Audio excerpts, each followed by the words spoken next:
In this video, I want to break down 7 cringe-worthy mistakes that I see salespeople making every single day.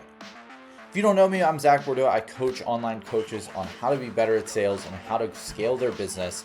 And in this video, I'm going to break down some of the cringe-worthy mistakes that I see every single day from online coaches in the sales space. Number 1 is just neglecting volume.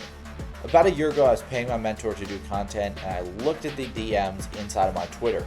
I was sending about 10 to 15 a day.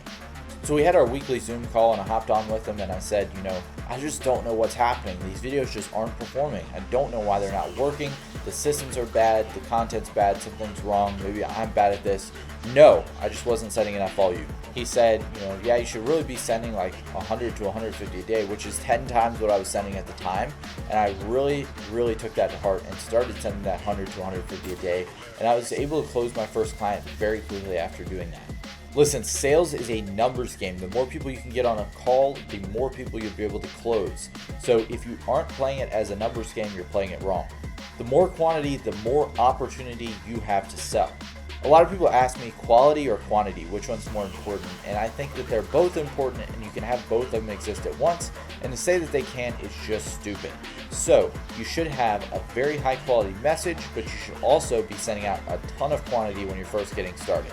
For cold outbound, I always recommend 100 to 300 actions a day, depending on what you're doing. If you're doing DMs, I'd send 100 per platform over 3 platforms per day. If you're doing cold calls, you could easily do 200 to 300 a day. And if you're doing cold email, you can do as many as you want. If you're not pushing yourself, you're never going to make it. Speaking of pushing yourself, we need to be pushing through to the sale. Very few sales calls will ever end without an objection. That means you need to be able to fight the objections back. There was a study done that said 85% of people that went into a car dealership and said that they were just looking to a salesman ended up buying a car that same exact day. That's 85%. The biggest piece of advice I have for you is to be able to make sure that you can logically explain how everything in your system works. One big tip that I'll give you is try to limit as many objections as possible. So if someone shoots a price objection at you, you could say, in a perfect world where price wasn't an issue, do you think the program would be a good fit for you? Now they're going to be unable to go anywhere but price. And if you can just handle that price objection, you'll be able to go right on through. When someone says that they cannot afford your product, it just means that your product isn't valuable enough. If your product is valuable enough, you will be able to sell it every single time. But the problem is it's not valuable enough. So what do you need to do? Well, you need to increase the perceived value of your product by going through your offer. I go through that in its entirety in another video, so go check that one out.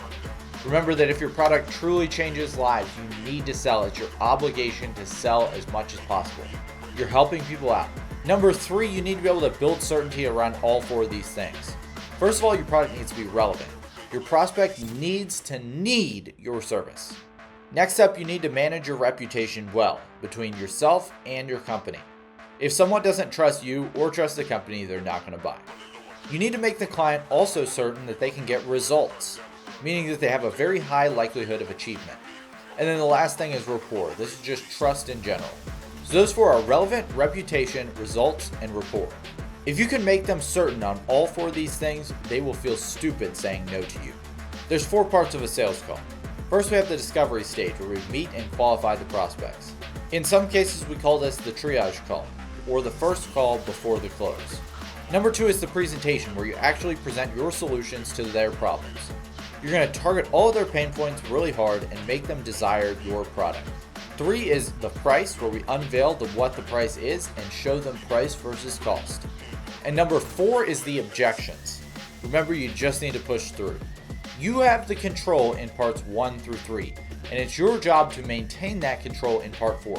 You need to make your product easy to say yes to, hard to say no to, and the customer's idea every single time. The 5th cringeworthy mistake that I see people make on a daily basis is not being able to handle these objections. Write down a list of your top 10 to 20 objections that you get on sales calls. Then build word tracks for each of these. You can either search things up on YouTube, you can use ChatGPT to help you, but I'd recommend you just write them out. So you have to make this the customer's idea every single time, meaning that you have to agree with them. Next up, we want to add some clarity to the situation. Then we want to discuss and identify the real problem, and then we're going to re-ask the same question. The 6th cringeworthy mistake is death by 1,000 paper cuts. This is a small but mighty one. Most salespeople look for one problem that they have or one magic close. The truth is, it's not one thing. It's 1,000 different things that you have to be able to manage. It's not just one reason, it's a stack of reasons.